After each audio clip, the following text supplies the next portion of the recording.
Boa noite a todos. Eu sou a Flávia, sou professora do Instituto de Física e hoje eu venho dar a todos boas-vindas ao Física para Curiosos do mês de julho. Hoje a gente tem o prazer de receber a professora Gabriela Castellano. Ela é do Instituto de Física da Unicamp, ela faz parte do grupo de Neurofísica da Unicamp e atua principalmente nas áreas de estudo do cérebro em condições normais e patológicas, espectroscopia de RM, estudos de conectividade cerebral baseados em imagens de RM e em muitas outras áreas interessantes. Hoje ela vai falar um pouquinho do trabalho dela, vai mostrar um pouquinho do que ela faz, do que o trabalho desenvolvido aqui na Unicamp, e ela vai dar um seminário muito legal com o título Física aplicada ao estudo do cérebro humano. Obrigada, Gabriela, seja bem-vinda. Obrigada a todos.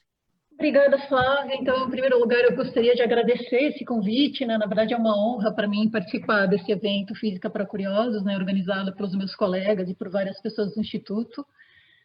Então, bom, a Flávia já me apresentou, mas eu vou só falar um background rápido. Opa. Então, bom, essa daqui é uma foto aérea da Unicamp, certo? Então, inclusive o logo, né, baseado nessa foto aérea, para quem não conhece. Então, eu fui a primeira professora contratada na Unicamp para atuar no curso de graduação em Física Médica. Então, o curso de graduação em Física Médica começou em 2003 e eu comecei a trabalhar na Unicamp como professora e pesquisadora em 2005. E nessa época eu comecei a trabalhar com o professor Covolan, né, que era um professor que já estava trabalhando nessa área de Física aplicada à Neurociência, e juntos a gente então formou esse grupo de Neurofísica. Então, só para vocês terem uma ideia, aqui fica o Instituto de Física, certo? Onde eu fico a maior parte do tempo de trabalho. Mas aqui em cima, na Unicamp, fica a parte da saúde, né? Em particular, o Hospital de Clínicas, onde a gente tem um equipamento de ressonância magnética de 3 Tesla, que eu tenho usado em muitas das minhas pesquisas. Então, desde que eu entrei na Unicamp, eu sempre trabalhei em vários projetos grandes associados ao estudo do cérebro, envolvendo muita gente. Então, primeiro foi o programa Sinapse, né, que era financiado pela FAPESP. Sinapse quer dizer Cooperação Institucional de Apoio à Pesquisa sobre o Cérebro. Então, era um projeto bem grande, que envolvia várias universidades paulistas, um monte de gente de várias áreas. Mais ou menos na mesma época do projeto Sinapse, um pouco mais depois, eu comecei a trabalhar no projeto Destiny, financiado pela FINEP. Então, Destiny quer dizer Desenvolvimento de Tecnologias de Informação para a Neurologia. Então, o foco era desenvolver tecnologias assistivas, né, para pacientes de AVC, né, de acidente vascular cerebral. Esses projetos terminaram mais ou menos na mesma época, em 2013 e 2014, e a gente se juntou, o pessoal da Unicamp desse projeto juntou com o pessoal daqui, que também era da Unicamp, né, que era mais da engenharia elétrica. A gente se juntou e formou o BRAIN, né, que é Brazilian Institute of Neuroscience and Neurotechnology, o Instituto Brasileiro de Neurociência e Neurotecnologia. Né, aqui a gente adicionou mais neurotecnologias.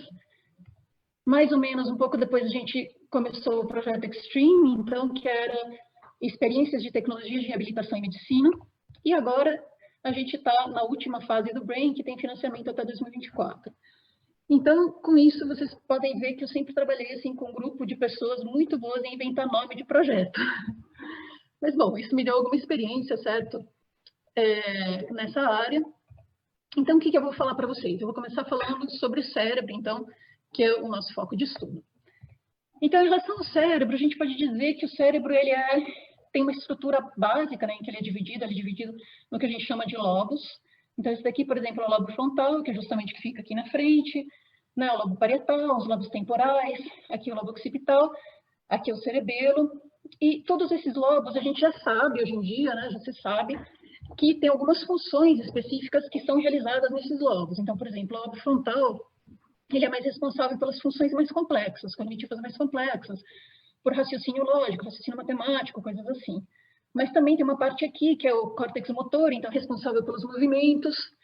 Todos esses lobos aqui, eles têm uma responsabilidade bastante grande na parte de processamento, né, de estímulos sensoriais. Então, essa parte aqui processa estímulos de tato, né? Aqui a gente tem o córtex auditivo, essa parte aqui, o córtex occipital, é basicamente o responsável pela visão. Aqui a gente tem uma imagem de ressonância magnética, né, que mostra, então, como é que o cérebro é por dentro. Então, isso daqui é um corte feito, né, é uma imagem que você consegue fazer, que é muito parecida ao que você teria se você tirasse uma fotografia branco e preto de um corte real, né, do cérebro. E o que dá para ver aqui é que a gente tem, então, uma parte branca no meio, que a gente chama de substância branca, uma parte cinza, que é o córtex, que a gente chama de substância cinza, aqui é a mesma coisa no cerebelo. Então, essa parte cinza aqui, basicamente, é constituída dos corpos dos neurônios. E essa parte branca aqui são aqueles axônios, que são os responsáveis por conectar, né, os neurônios uns com os outros. Então, a gente poderia dizer que essa parte cinza aqui é onde, de fato, ocorre todo o processamento, né, de informação no cérebro, e isso daqui é responsável pelas conexões, porque geralmente nenhuma área do cérebro funciona sozinha, né, elas sempre funcionam em conjunto com outras. Aqui é só para a gente ter um pouco de uma ideia, né, das coisas que se sabem sobre o cérebro. Então, isso daqui é o que a gente chama de homúnculo sensorial. Então, isso daqui é uma faixa que fica aqui nessa parte aqui do cérebro, que representa, né, o quanto de cérebro é usado para sentir alguma dessas coisas aqui. Então, a gente pode ver que tanto a área do rosto, e principalmente da boca, a área da mão, são as partes que têm maior representação no córtex cerebral. Por quê? Porque a gente tem a maior sensação. Da mesma forma, esse é o córtex motor, então fica aqui na frente. A gente vê que, novamente, a boca e a mão, né, são os que têm maior representação, porque a gente realiza movimentos muito finos, né, com a mão e com a boca também para falar. Né? Então, por isso, quanto maior as funções atribuídas a uma parte do corpo, maior a representação dessa parte do corpo no cérebro. Outros fatos interessantes a respeito do cérebro, que a gente tem um total de 86 bilhões de neurônios. Esse número é interessante porque ele foi descoberto, na verdade, por uma pesquisa de um grupo brasileiro, né, da URFJ, se eu não me engano, UFRJ, e antigamente se achavam que eram 100 bilhões de neurônios, né, era um número bonito, 100 bilhões, mas de fato são 86, eles inventaram uma técnica que você liquidifica o cérebro, obviamente de uma pessoa morta, e aí você consegue contar esses neurônios. Desses 86 bilhões, 16 bilhões estão de fato no córtex, e os outros 69 estão no cerebelo, na verdade. Mas a gente não tem só neurônio no cérebro, a gente tem outro tipo de célula, que são as células gliais, né, que antigamente se acreditava que elas eram células de apoio aos neurônios. Hoje já se sabe que elas também têm um certo papel na sinalização, né, na transmissão de informação. Mas o neurônio seria a unidade principal. Então, falando do neurônio, um neurônio típico, né, na verdade existem vários tipos, mas digo, a grosso modo, né, a gente tem o corpo do neurônio aqui, né, e a gente tem os dendritos. Nos dendritos são por onde o neurônio recebe impulsos elétricos que vêm de outros neurônios. E aí ele manda esses impulsos elétricos, então, para um próximo neurônio através do axônio, certo? Então, essa daqui é uma foto que eu acho bonita, que mostra, então, alguns neurônios no córtex, certo? Então, aqui, esse daqui seria o corpo, esses daqui... Aqui eu não tenho certeza se são os dendritos ou os axônios, mas... E que a gente... Uma coisa interessante, então, se você olha aqui, esse daqui é uma ramificação do axônio de um outro neurônio que está chegando, ele está chegando aqui, e aí se você faz um zoom disso daqui, você vê que, na verdade, o axônio do outro neurônio, ele não encosta no dendrito desse neurônio aqui. Então, se a gente fizer um zoom ainda maior, a gente vê que onde ele se encontra, a gente tem uma fenda, que é o que a gente chama de fenda sináptica. Então, de fato, as sinapses, o que a gente chama de sinapses, que são as conexões entre neurônios, elas não são conexões físicas, né? A gente tem uma fenda no meio.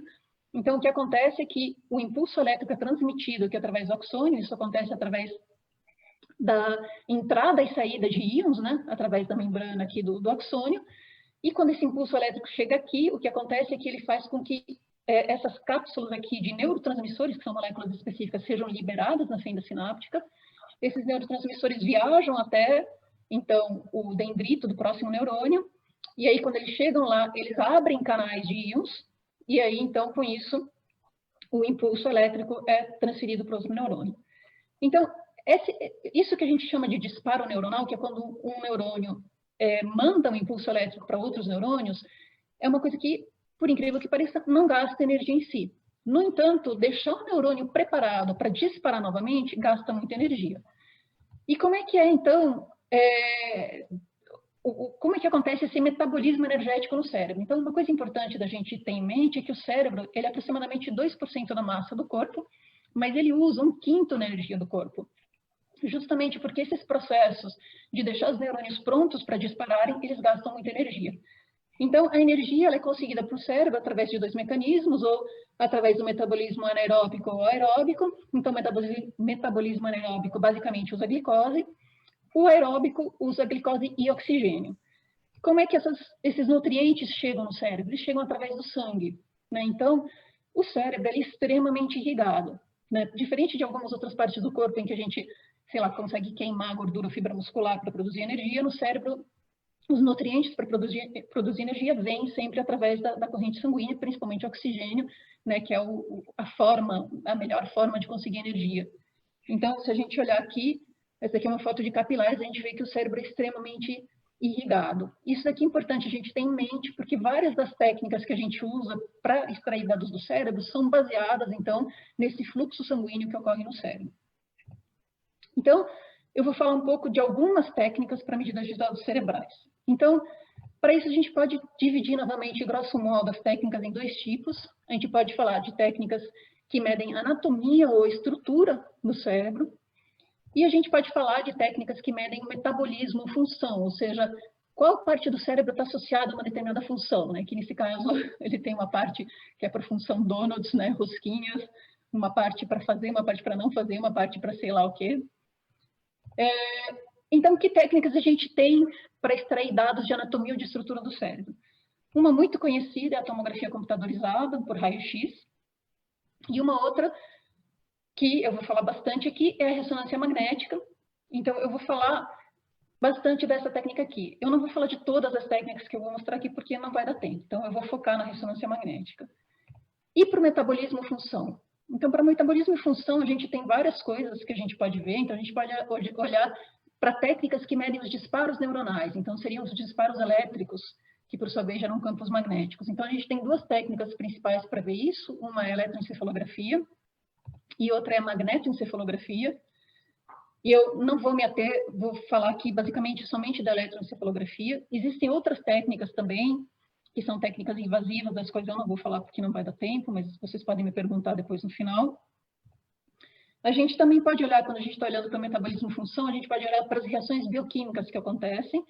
Então, eu posso investigar isso utilizando a tomografia por emissão de pósitrons, ou PET, que é uma técnica que usa radionuclídeos, basicamente, né, para estudar a função cerebral. Tem uma outra técnica também baseada em radionuclídeos, que é a tomografia computadorizada por emissão de fóton único. E, novamente, por incrível que pareça, eu posso usar a ressonância magnética também para medir reações bioquímicas, certo? Eu vou falar também nessa aplicação da ressonância. A gente também pode olhar para a resposta vascular, que era aquilo que eu tinha acabado de comentar quando eu mostrei, né, a irrigação do cérebro. Então, para olhar a resposta vascular, a gente também pode usar o PET, né, a tomografia por emissão de pósitrons. A gente pode usar também a ressonância magnética. Então, daqui vocês já estão vendo que a ressonância magnética é uma técnica bastante versátil, né? Ela permite que você olhe para vários tipos de dados do cérebro. E a gente também pode usar a espectroscopia no infravermelho próximo. Então, dessas eu vou falar dessas duas técnicas aqui, que são as que a gente usa no grupo, né? Bom, então começando com a ressonância magnética. Então, para falar da ressonância magnética, eu preciso falar de uma característica de partículas subatômicas, que é o spin.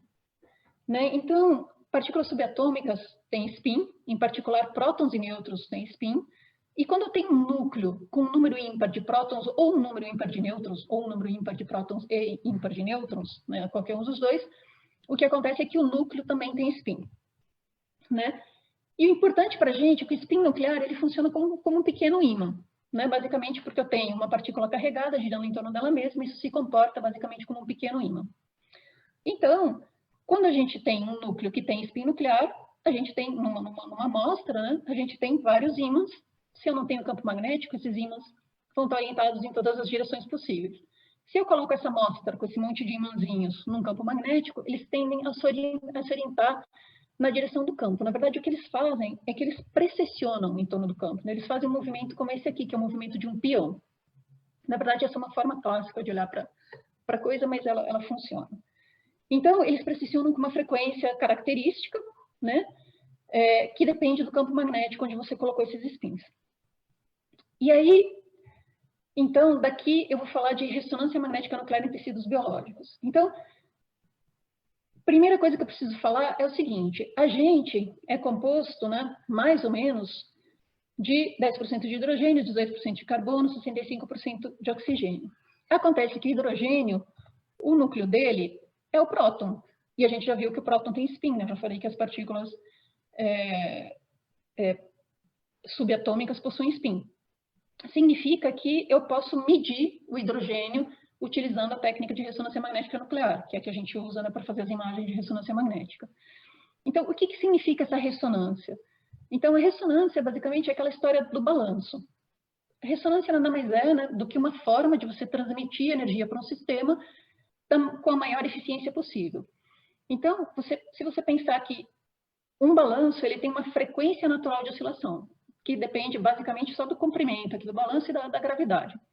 A gente sabe que se a gente empurra o balanço com uma frequência que não é essa frequência natural de oscilação, você não consegue fazer a pessoa ir cada vez mais alta. Para que ela vá cada vez mais alta, você tem que empurrar a pessoa com essa frequência natural de oscilação. Isso que é ressonância. Significa que se eu quero interagir com aqueles imãzinhos do corpo, de um corpo que eu coloquei num campo magnético, eu vou ter que usar, né, basicamente, uma frequência, né? Na verdade, eu vou usar uma energia que tem uma frequência que é exatamente aquela frequência natural. Então, né, lembrando que isso aqui tem uma frequência natural de oscilação ou de precessão aqui, o que eu tenho é que essa frequência natural, basicamente, ela é na ordem de ondas de rádio. Então, o que significa que se eu coloco uma pessoa dentro do campo magnético e aí eu jogo ondas de rádio na pessoa, o que eu faço é que eu interajo com aqueles imãzinhos, então a pessoa vai absorver aquela energia, mas imediatamente depois que eu parei de mandar as ondas de rádio, ela vai reemitir aquela energia, porque ela vai querer entrar em equilíbrio de novo, e com isso eu tenho um sinal que me permite formar as imagens. Então, para vocês terem uma ideia de como é um equipamento de ressonância, esse é um equipamento de ressonância típico, certo? Então, esse equipamento de ressonância, por dentro, ele tem uma cara mais ou menos assim, ele é composto de várias bobinas. A bobina mais externa, ela é uma bobina supercondutora, que produz um campo magnético estático. Então, é aquele campo magnético onde você quer colocar a sua amostra para os spins começarem a precessionar em torno do campo, se alinharem, né? E você poder, então, interagir usando a ressonância magnética. As outras bobinas que estão aqui dentro, a gente liga e desliga várias vezes. Elas têm a função de alterar o campo de formas específicas, que é o que permite você fazer a imagem. E aí você tem uma bobina aqui mais interior, que é a bobina de radiofrequência, que é aquela que manda o sinal, então, de ondas de rádio, né, para você poder fazer a medida. E aí, para fazer a medida, a gente usa uma bobina que a gente coloca bem perto da região onde a gente quer fazer uma medida. Então, se eu vou fazer uma medida do cérebro da pessoa, a pessoa vai colocar a cabeça aqui dentro dessa bobina aqui, porque ela permite, então, medir a radiação, né, em ondas de rádio. Radiação, quando eu digo aqui, não é radiação ionizante, né, que vai me permitir fazer a imagem. Certo? Então, é importante saber que esse campo magnético aqui, ele fica sempre ligado, porque você ligar uma bobina supercondutora não é um processo trivial, é um processo que demora muitas horas, então ele nunca desliga, por isso que sempre quando você vai numa sala fazer um exame de ressonância, sempre tem nas portas escrito, cuidado, campos magnéticos altos e tal. Por que você precisa ter cuidado? Não se detectaram até hoje nenhum efeito deletério de campos magnéticos, pelo menos não com as intensidades usadas na clínica. Mas só que o campo é muito forte, ele é como um ímã muito forte, então quais são os perigos da ressonância? Então, aqui tem um cartoon que mostra que se você entra com alguma coisa magnética, ela vai ser atraída. Para vocês terem uma ideia, a intensidade do campo magnético de uma máquina de ressonância é da ordem de 100 vezes maior que a de um ímã de geladeira. Então, acontecem incidentes desse tipo aqui, por exemplo. Então, isso aqui é uma cadeira, alguém trocou uma cadeira que tinha ferro, alguma coisa assim, a cadeira voou e grudou no magneto. Aqui é uma maca, né? Alguém entrou com uma maca que não era apropriada e ela grudou no magneto. Aqui alguém entrou com um tipo de andaime. Então, essas coisas acontecem, na verdade, a gente até já teve um pequeno incidente uma vez com uma moça da limpeza que entrou na sala do magneto, era um pessoal que era terceirizado, acho que era o primeiro dia dela, entrou com uma enceradeira. A enceradeira voou e colou aqui. Por sorte, colou do lado de fora, ninguém se machucou, mas acho que foi um susto grande. E aí o procedimento para tirar, o ímã é tão forte que para tirar, então você demora um dia, porque você tem que abaixar o campo, isso demora horas, para daí conseguir arrancar a enceradeira, para daí levantar o campo de novo. Então, a máquina ficou pelo menos um dia sem trabalhar. Bom, então, que tipo de dados a gente consegue extrair, né, com um aparelho de ressonância magnética? Então, o mais comum são as imagens anatômicas. Então, isso daqui é só para mostrar que a gente mede dados que tem essa cara aqui, a gente aplica uma transformação matemática, que chama transformada de Fourier, e a gente obtém imagens desse tipo. O interessante da ressonância é que você consegue obter imagens com contrastes muito diversos. Então, esse daqui, por exemplo, é um tipo de imagem que mede qual é a densidade de prótons ou de núcleos de hidrogênio que eu tenho em diferentes tecidos. Essas outras imagens aqui, elas são ponderadas em parâmetros específicos da aquisição. Então, a ressonância magnética é uma técnica que, alterando os parâmetros de aquisição, você consegue obter muitos tipos de dados diferentes. Então, ela é realmente um instrumento excelente para estudar o cérebro. Então, um outro tipo de imagem que a gente consegue obter com a ressonância magnética é o seguinte: a gente faz o que a gente chama de imagens ponderadas por difusão. Então, o que é isso? Você consegue medir quais regiões têm maior difusão das moléculas de água, quais tecidos têm maior difusão das moléculas de água. Então, isso daqui é uma imagem sem ponderação de difusão. Isso daqui é uma imagem onde as partes escuras são as partes onde você tem maior difusão das moléculas de água. Porque no tipo de aquisição, o que acontece é que onde você tem difusão, você perde sinal, então as partes ficam mais escuras. Isso daqui é o que a gente chama de um mapa do coeficiente aparente de difusão, que aqui ao contrário, as partes mais brilhantes são as partes onde você tem maior difusão. Por que essas imagens são importantes? Então, esse daqui é um tipo de imagem que permite, por exemplo, que você detecte a diferença entre o centro de um tumor e as bordas de um tumor, e você consiga enxergar exatamente onde o tumor acaba. Também, esse daqui é o único tipo de imagem, né, essas imagens ponderadas em difusão, que permitem que você distingua entre um acidente vascular isquêmico ou hemorrágico, nas primeiras horas em que a pessoa apresenta os sintomas. Por que isso é importante? Quando a pessoa tem um acidente vascular cerebral, um AVC, se o acidente vascular for hemorrágico, não tem muito o que fazer, mas se ele for isquêmico, que significa que entupiu algum vaso, você consegue dar uma droga para essa pessoa, um trombolítico, que desentope o vaso. Então, é muito importante você conseguir distinguir nas primeiras horas, né, porque isso pode impedir que a pessoa venha a ter sequelas. E esse daqui é o único tipo de imagem que te permite fazer isso logo nas primeiras horas, certo? Só que a difusão, ela é um processo tridimensional, né? Então, você tem difusão diferente em todas as direções possíveis, o que significa que você consegue fazer imagens que te permitem calcular o que a gente chama do tensor de difusão. Então, assim, com o tensor de difusão, não sei se vocês conseguem entender aqui, mas isso daqui é como se fosse uma fatia do cérebro, é que esses elipsoides, o que eles estão mostrando, né, é a direção preferencial de difusão da água. Por que isso é importante no cérebro? Porque, vejam, lembram aquela parte branca que eu tinha mostrado, que aqui nessas imagens está mais cinza, que é formada dos axônios, dos neurônios? Nessa parte aqui, a difusão ela tem uma direção preferencial, porque a água ela tende a se difundir, né, ao longo dos axônios. Ela até se difunde através, mas é muito menos do que ao longo dos axônios. Na substância cinza, a difusão é isotrópica, então não faz muita diferença. Mas na região da substância branca, ela se difunde ao longo, né, dos axônios. Então, isso permite que, através desse tipo de mapeamento, usando uma técnica chamada de tractografia, a gente faça imagens como essa aqui, em que a gente consegue mostrar como diferentes regiões do cérebro estão conectadas. Né? E para que serve esse tipo de coisa? Serve para entender, por exemplo, se você tem problemas, né, de conexões em alguma parte da substância branca ou não, né? Então, serve para estudar várias doenças da substância branca. Além disso, com a ressonância, a gente consegue fazer imagens funcionais. Então, o que são imagens funcionais? Em que elas estão baseadas, né? Então, a ideia é a seguinte. Vocês lembram que eu falei que a energia do cérebro, ela vem através do sangue. Então, na verdade, o que acontece é o seguinte. Quando a gente tem uma atividade neuronal, numa determinada região do cérebro, quando a gente tem uma atividade neuronal mais intensa, o que acontece é que aumenta o consumo de ATP naquela região, né? Que é a molécula, né, que fornece energia química. Quando aumenta o consumo de ATP, imediatamente aumenta a demanda por glicose e oxigênio naquela região. Então, imediatamente, a concentração relativa de desoxihemoglobina vai aumentar. Então, só falando aqui. A hemoglobina é a molécula que transporta oxigênio na corrente sanguínea, certo?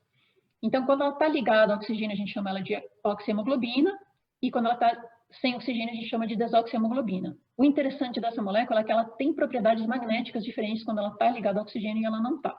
Então, voltando aqui. Então, o que acontece é que, quando aumenta esse consumo, num primeiro momento, o que vai acontecer é que toda a oxihemoglobina que está lá, ela vai liberar o oxigênio, e aí, então, eu vou ter um aumento na concentração de desoxihemoglobina. Aí, por mecanismos que não são tão bem entendidos, o cérebro entende que ele tem que mandar mais sangue para aquela região. E aí ele manda muito mais sangue do que é necessário. Então, aumenta o fluxo sanguíneo, o volume, aumenta a concentração relativa de oxihemoglobina e a concentração relativa de desoxihemoglobina cai. E aí o que acontece é que o sinal da ressonância fez isso aqui, né? Ele está, primeiro dá uma diminuída, ele dá uma aumentada, e depois, quando a atividade retorna ao estado basal, o sinal também retorna ao estado basal. Então, isso significa que quando uma região do cérebro está funcionando mais, a gente consegue perceber essa mudança de sinal e consegue associar a atividade àquela região cerebral. Então, como é que funciona um experimento de ressonância funcional? O que a gente faz é que a gente coloca uma pessoa dentro da máquina de ressonância, então isso daqui seria o scanner, né? A pessoa está com a cabeça ali dentro, e aí a gente faz a pessoa ou ter algum estímulo ou ela fazer alguma tarefa. Então, por exemplo, o que a gente faz com o projetor, a gente projeta diferentes coisas aqui para ela ver, por exemplo, se a gente quer fazer um estímulo visual, então a gente projeta uma coisa que pisca numa hora, em outra hora não pisca, pisca numa hora, depois não pisca, ou então a gente pede para ela mexer a mão, né, se a gente quer fazer um experimento motor, mexe, não mexe, mexe, não mexe. E aí, enquanto a pessoa está fazendo isso, a gente adquire imagens do cérebro muito rapidamente. Cada uma dessas imagens, na verdade, é uma imagem 3D volumétrica do cérebro, que geralmente é adquirida em 2 segundos. Então, a gente adquire várias dessas imagens. A pessoa fica tipo uns 10 minutos lá, a gente adquire várias imagens desse tempo. E aí, o que a gente faz? A gente olha para cada um dos pontinhos da imagem, que é um sinal que está variando no tempo. E a gente compara como esse sinal variou com a tarefa que a gente colocou. Então, vamos supor que a tarefa era uma coisa visual, então aqui não tinha nada, e de repente tinha uma foto. Não tinha nada, tinha uma foto. Não tinha nada, tinha uma foto. Se a gente encontrar algum desses pontinhos aqui que variou da mesma forma que a tarefa, então a gente vai dizer, existe uma chance grande que essa região do cérebro está associada a essa tarefa. Então, para isso, a gente faz uma análise estatística, porque o sinal, na verdade, ele é muito mais ruidoso do que isso daqui. E aí a gente faz esses mapas de ativação, né, que são os mapas que mostram qual região do cérebro tem mais probabilidade de estar associada a essa tarefa que a pessoa fez dentro do scanner. Então, essa técnica de ressonância, ela surgiu no início dos anos 90 e ela rapidamente se tornou um dos principais, ou a principal técnica utilizada em neurociências para estudar o cérebro. Por que isso? Porque, em primeiro lugar, como eu falei, os campos magnéticos eles não têm efeitos deletérios nas pessoas. Então, você pode entrar várias vezes na máquina de ressonância, quantas vezes você quiser. Eu já entrei dezenas de vezes na máquina, meus alunos também já entraram, e não vai acontecer nada. Isso significa que você pode acompanhar uma pessoa desde que ela é criança até que ela é velha, ver como o cérebro dela está mudando ao longo do tempo. Você consegue acompanhar um tratamento de pacientes com uma doença, antes e depois do tratamento, enfim. E ela é muito versátil, né? Você consegue enxergar o cérebro inteiro através dessa técnica e ter uma ideia, então, do que está acontecendo no cérebro, quais regiões estão associadas para uma determinada tarefa. E aqui, o meu exemplo foram tarefas simples, né? Como um estímulo visual, uma coisa motora, mas tem sido feitas coisas bastante complexas, inclusive, sei lá, de psicologia social, em que você coloca fotos aqui, ou filmes de pessoas interagindo, de pessoas não interagindo, e você tenta entender quais regiões do cérebro estão associadas à empatia, ou ao que você possa imaginar. Então, essa técnica tem sido muito usada. Esse daqui é só um outro exemplo de como você mostra os resultados. Então, novamente, é importante salientar que o cérebro não está ascendendo, certo? Isso daqui é apenas um mapa estatístico, né, que mostra, então, a probabilidade de uma determinada região do cérebro estar associada ao seu experimento, ao experimento que você faz enquanto a pessoa está dentro da máquina. Só continuando, então, a técnica de ressonância eu também posso usar para fazer medidas químicas do cérebro. Então, aqui, isso daqui é só um exemplo, né, de um espectro, né, que mostra cada um desses picos corresponde a uma molécula específica, em particular, esse Na, que é o N-acetilaspartato, é uma molécula que está associada aos neurônios. Então, se esse pico aqui estiver baixo, significa que ou você tem um dano neuronal ou uma disfunção neuronal, né? Então, você consegue obter espectros de várias regiões do cérebro, né? E aí você quantifica, por exemplo, eu quero quantificar esse pico aqui, que é o do NAA, e aí eu pego e faço um mapa, então, de como essa molécula está distribuída no cérebro, né? Então, eu consigo ter uma ideia também da composição química, de como diferentes compostos químicos, né, estão distribuídos no cérebro. Bom, então, vou falar um pouquinho agora de eletroencefalografia. Então, a eletroencefalografia, eu acho que foi uma das primeiras, se não a primeira técnica não invasiva utilizada para estudar o cérebro. Então, em que ela consiste? Ela consiste em você colocar eletrodos diretamente sobre a cabeça, né, sobre o escalpo da pessoa, e medir os potenciais elétricos gerados para aqueles disparos elétricos dos neurônios. Certo? Então, claro que você tem que colocar, né, esses eletrodos numa forma padronizada, né? Então, geralmente a gente usa uma coisa que a gente chama de sistema 10-20, né, que consiste em que você pegue uma medida que vai desde esse pontinho aqui, esse osso aqui, até aqui atrás, e aí você mede isso em distâncias que são 10%, 20%, 20%, faz a mesma coisa com as medidas aqui entre as orelhas, e aí você dispõe os eletrodos sempre de uma forma padronizada, e com isso você faz medidas, então, elétricas, basicamente, de potenciais elétricos que estão diretamente relacionadas, né, aos disparos neuronais.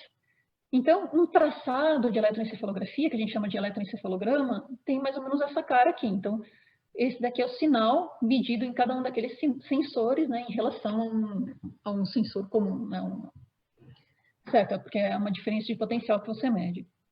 Alguns dos estudos que são feitos, é, né, muito comum você dividir esse tipo de coisa em diferentes bandas de frequência, né? Então, essas bandas de frequência, muitas delas estão associadas a coisas específicas, são muito utilizadas para estudar distúrbios do sono. A eletroencefalografia é muito utilizada para estudar epilepsia também. Então, por exemplo, a banda alfa, que foi a primeira banda descoberta, né, pelo Hans Berger, se não me engano, ela é basicamente uma oscilação que aparece no sinal quando a pessoa está relaxada e de olhos fechados. Se você coloca um eletrodo na parte de trás, né, onde é o córtex visual, e a pessoa fecha os olhos e relaxa, vai aparecer uma oscilação com essa frequência. A frequência beta, geralmente, ela está associada mais ao foco, né? Se você colocar os eletrodos mais aqui na frente, no córtex frontal, e a pessoa estiver focada em alguma tarefa, né, cognitiva, geralmente vai aparecer esse tipo de oscilação. Essa oscilação Mi, ela está associada a quando a pessoa realiza um movimento ou planeja um movimento. Na verdade, ela diminui quando a pessoa está planejando ou executando um movimento. E por aí vai. Vou falar agora um pouquinho, então, sobre espectroscopia óptica, que é uma outra técnica para medir dados do cérebro. Então, vejam, espectroscopia óptica no infravermelho próximo. A ideia é a seguinte: acho que todo mundo já deve ter brincado com uma lanterna. Quando você coloca a lanterna no seu dedo, na sua mão, você vê que uma parte da luz, de fato, atravessa o tecido. E geralmente é o vermelho, né? O vermelho você consegue ver que ele atravessa o tecido. Então, de fato, o que acontece é que existe o que a gente chama de uma janela óptica nessa região do infravermelho próximo, que é entre esses comprimentos de onda aqui, mais ou menos 700 e 900 nanômetros, você tem pouca absorção da luz pelo tecido vivo.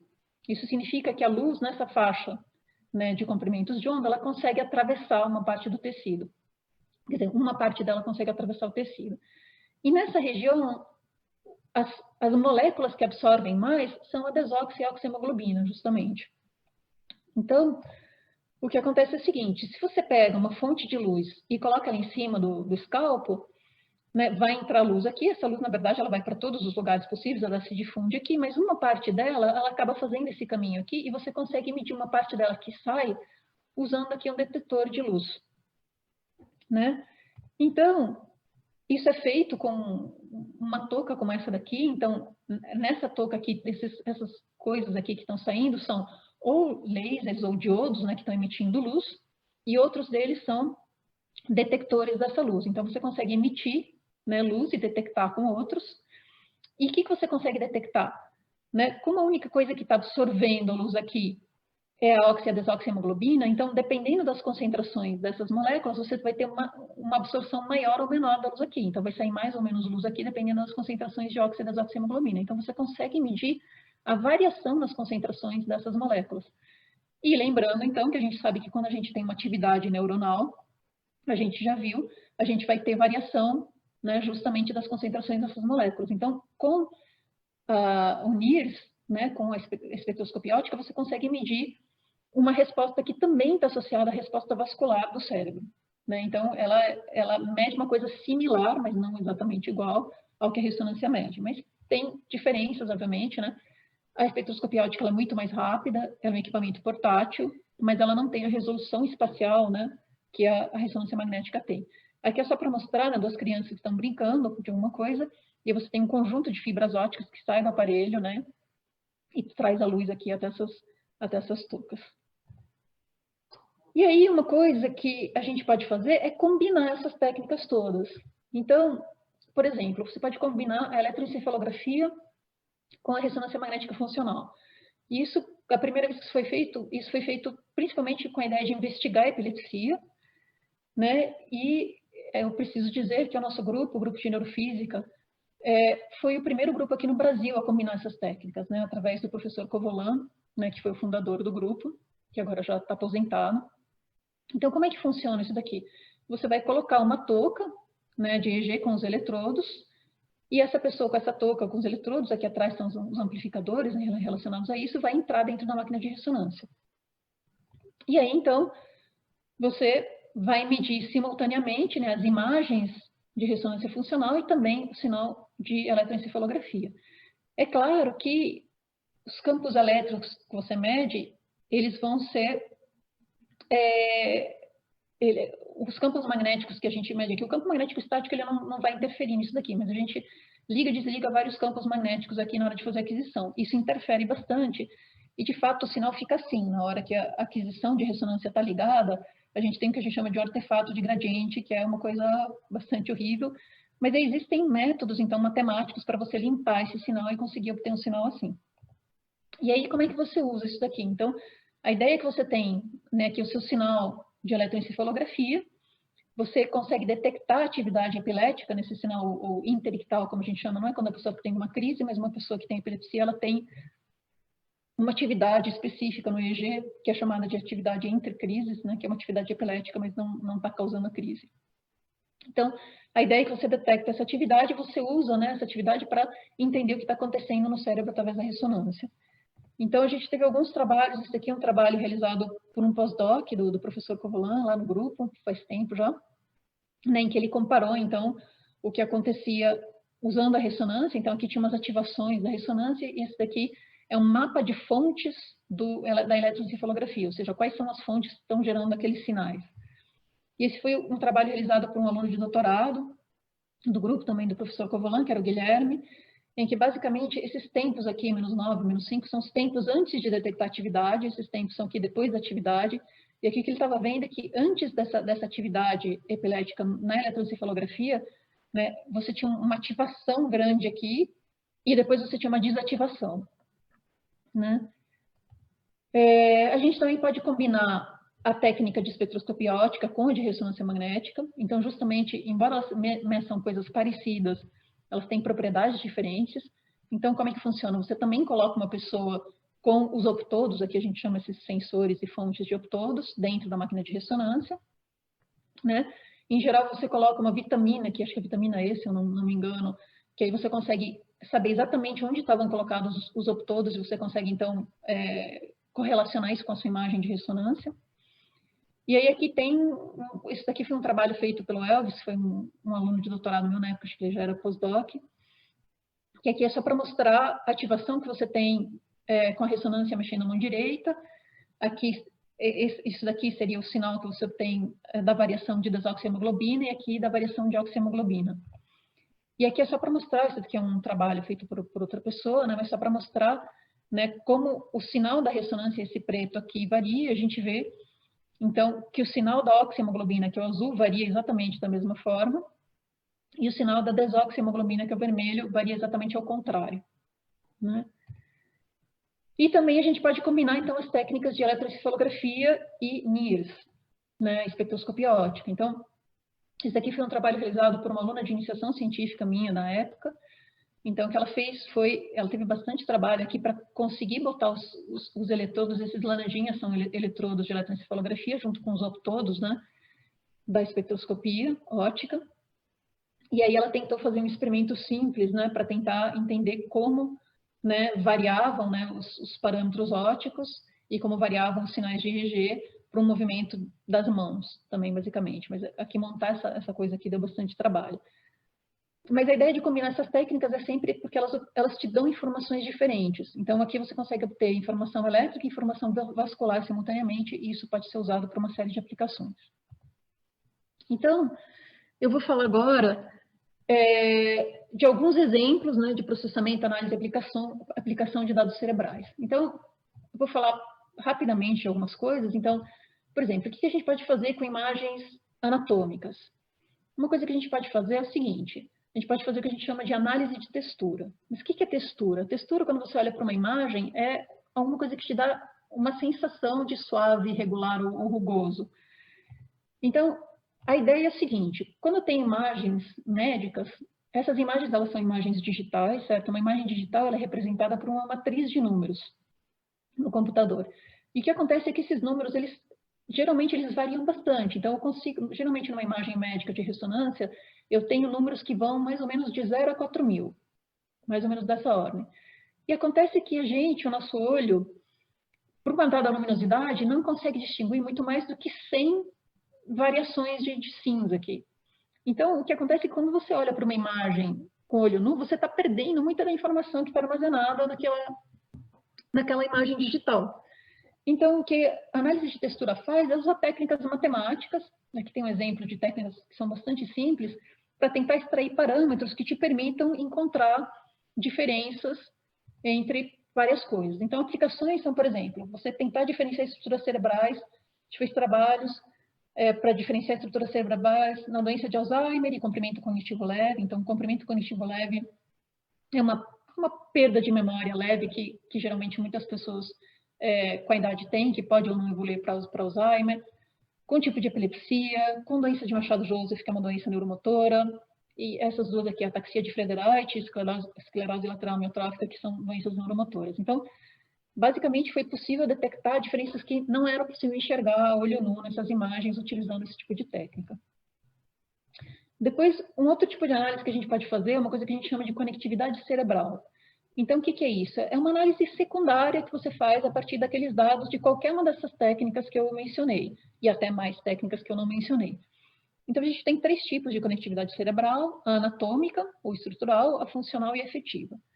Então, a anatômica, basicamente, é uma conectividade que você obtém a partir daquela técnica do tensor de difusão, né, que é justamente saber como são as conexões físicas entre diferentes regiões cerebrais.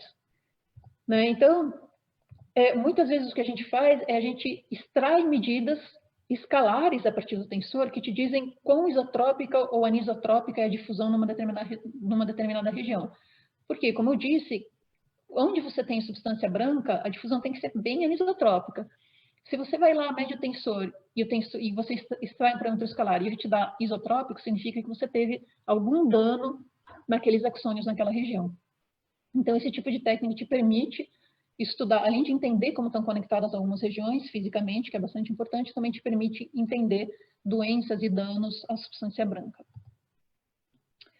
Aqui eu juntei esses exemplos, eu saí catando aí dos trabalhos científicos, eu só peguei alguns que eu achei interessantes. Então, uma aplicação possível ao estudo de linguagem.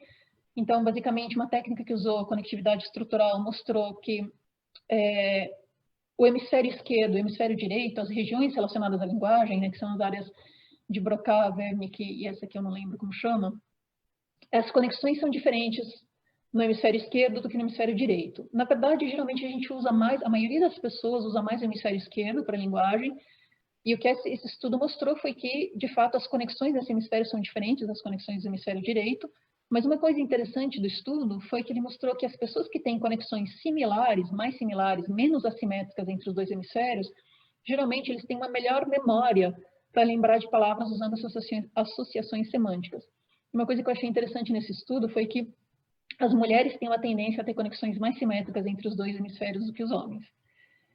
Uma outra coisa para a qual você pode usar esses mapas é para ressecção de tumores cerebrais. Então, por exemplo, você faz esses mapas, eles te permitem detectar qual é a melhor rota na hora que você vai operar, né, para danificar menos tecido, para extrair o tumor. E aí tinha outro estudo que eu achei interessante, que mostrava uma ligação, basicamente, entre a conectividade de uma estrutura cerebral específica, né, ligada à autorregulação, e a raiva e a agressão em veteranos militares. Depois, outro tipo de conectividade é a conectividade funcional. Então, usualmente, ela é estimada a partir de dados da dinâmica cerebral em repouso.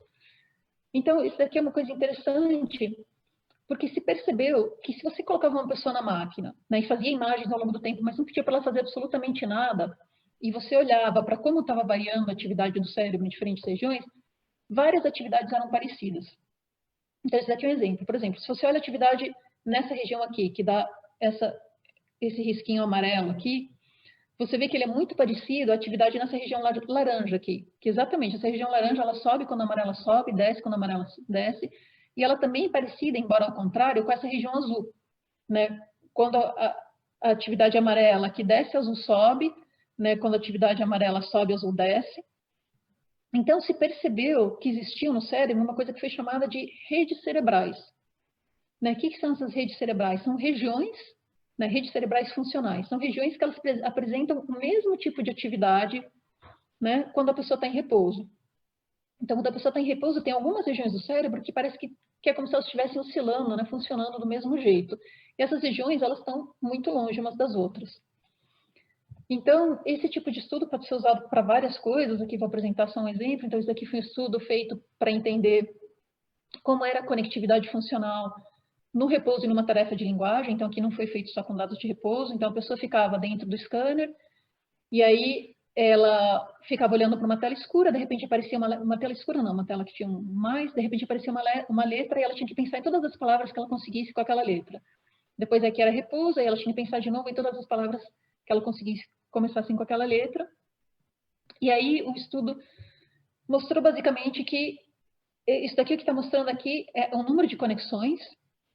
Então, o que a gente vê é que no repouso a pessoa tem mais conexões no cérebro do que em tarefa. E o que isso significa? Isso significa, na verdade, que eu tenho mais regiões aqui funcionando da mesma forma no repouso do que na tarefa. O que faz um certo sentido, porque no repouso é como se todas as regiões do cérebro estivessem meio que em repouso, oscilando todas ao mesmo tempo, não fazendo nada exatamente. Elas têm o mesmo ritmo oscilatório, digamos assim. E aí, quando a pessoa se engaja numa tarefa, somente as áreas do cérebro correspondentes àquela tarefa é que vão oscilar exatamente do mesmo jeito. Então, o número de conexões diminui. E aqui só mostra as conexões, comparando as conexões entre o hemisfério esquerdo e direito. Como eu falei, no hemisfério esquerdo está mais associado à linguagem, então o número de conexões é maior do que no hemisfério direito. Aqui é uma outra aplicação, né, que é uma aplicação na doença de Alzheimer. Então, como já tenho pouco tempo, vou correr um pouquinho, mas a ideia foi associar uma teoria chamada de reserva cognitiva, né, que é basicamente uma teoria que diz que quanto maior é o seu estudo, quanto maior é o seu treino cerebral,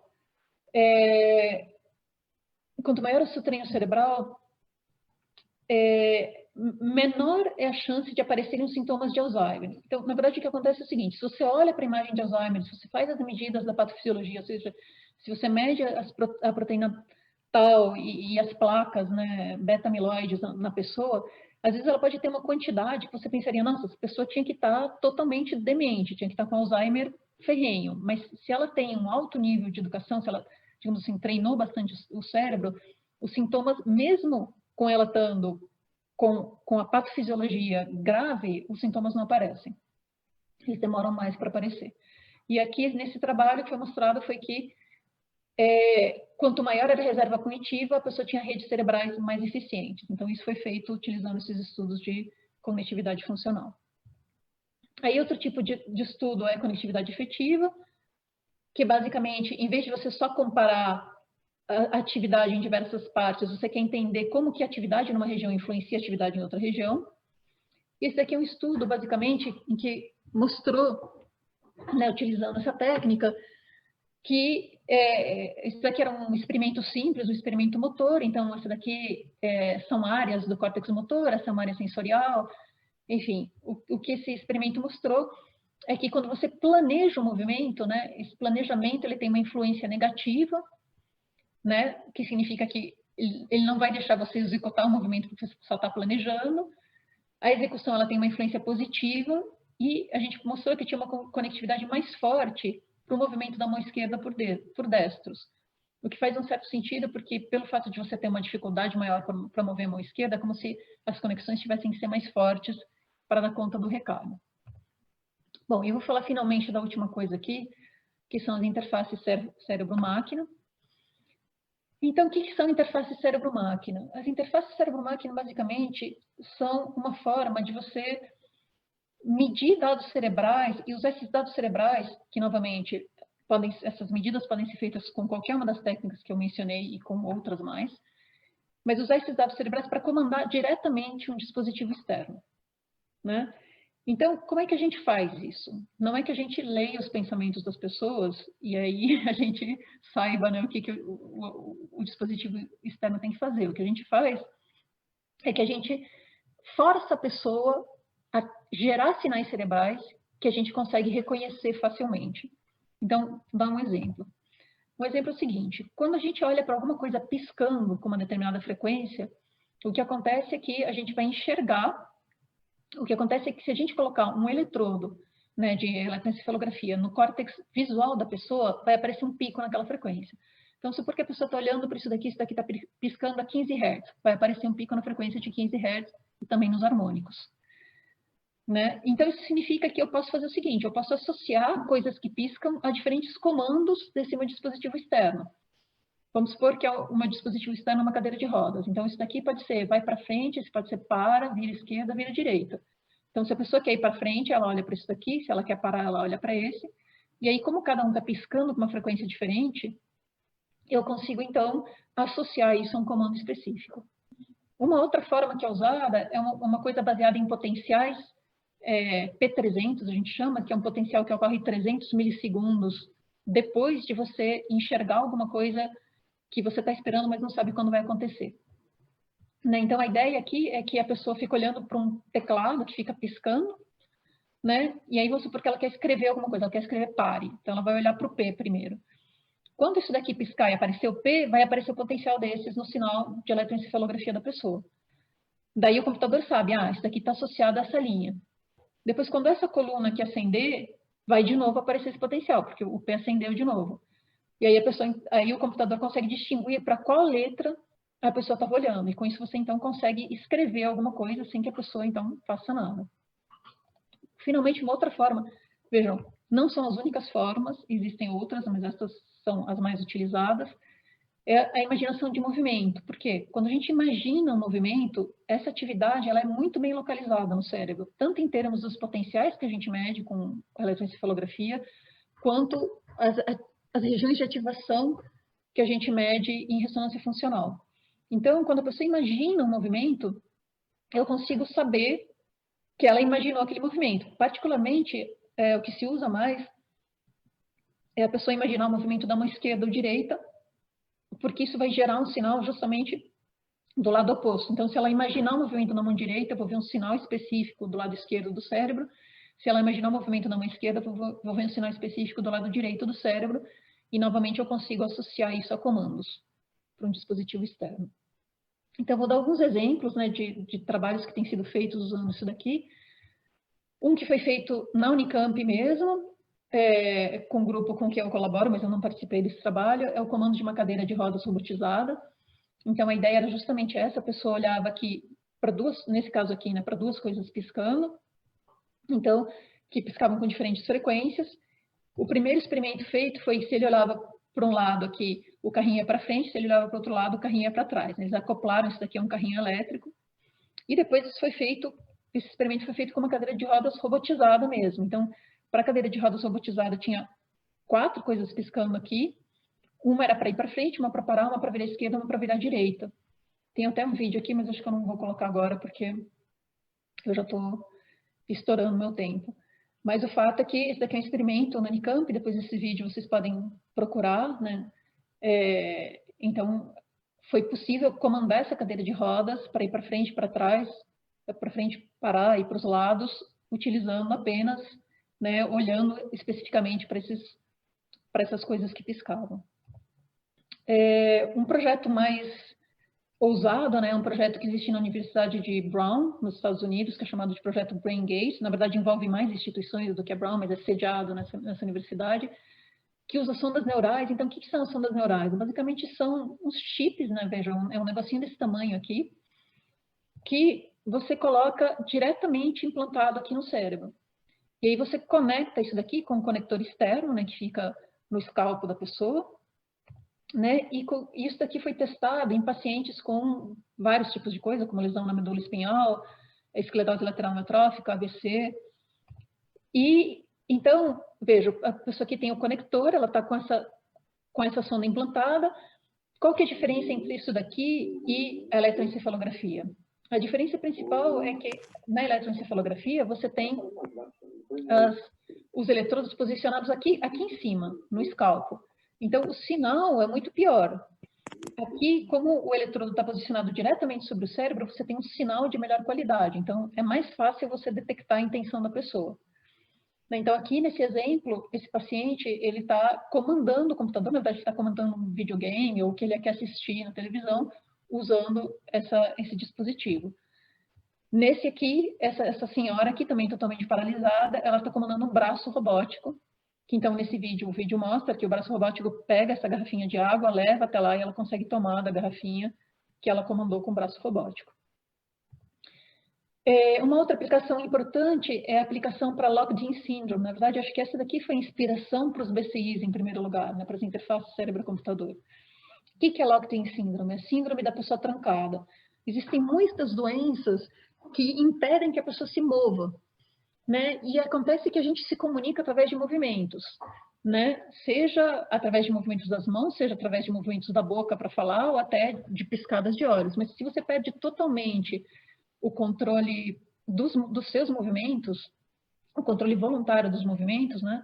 Você não consegue mais se comunicar. Mas existem pessoas que têm essas doenças, né? Através das quais elas perderam esse controle voluntário, mas que elas estão conscientes. Então, um dos primeiros trabalhos nessa área foi feito por um cara chamado Adrian Owen, né? Acho que, não lembro se ele era da Inglaterra ou dos Estados Unidos, acho que da Inglaterra. E aí ele queria saber se vários pacientes que estavam aparentemente em coma, ele queria saber se essas pessoas estavam conscientes ou não. Então, o que ele falou para os pacientes? Ele falou, olha, imagina que você está jogando tênis se você quiser responder que sim.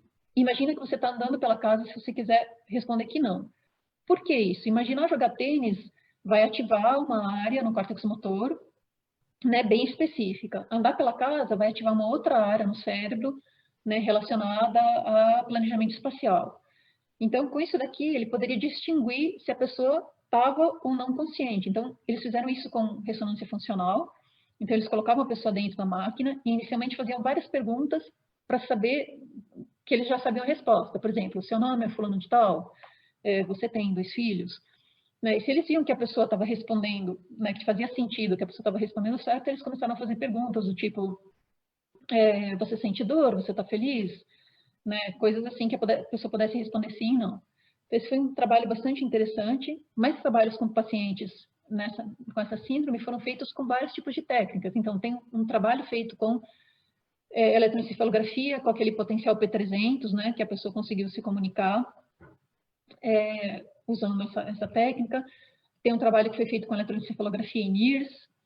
Tem um trabalho feito só com NIRS. Então, assim, com todas essas técnicas, você consegue extrair sinais cerebrais que permitem que você se comunique com esse tipo de pessoas que não conseguem mais se movimentar.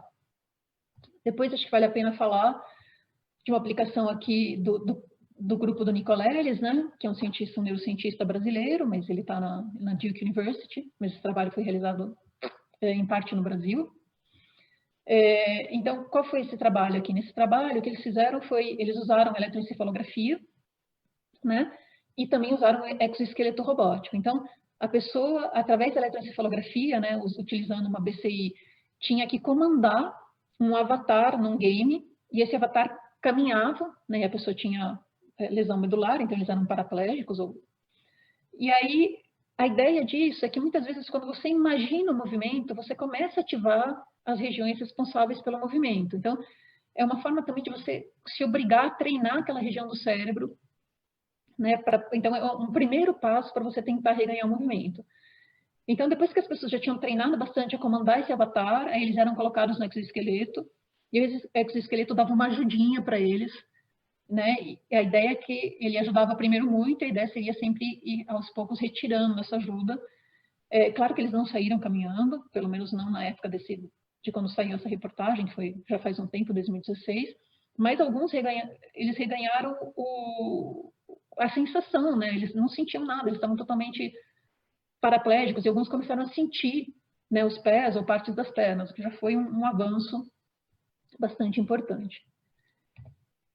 Bom, então eu já estou acabando aqui, já passei meu tempo, eu só queria falar uma última coisa, que é o seguinte, eu queria contar para vocês de um trabalho que foi publicado nessa revista, que isso daqui significa alguma coisa tipo Revista dos Resultados Inesperados e ao Acaso. Então, o que foi esse experimento?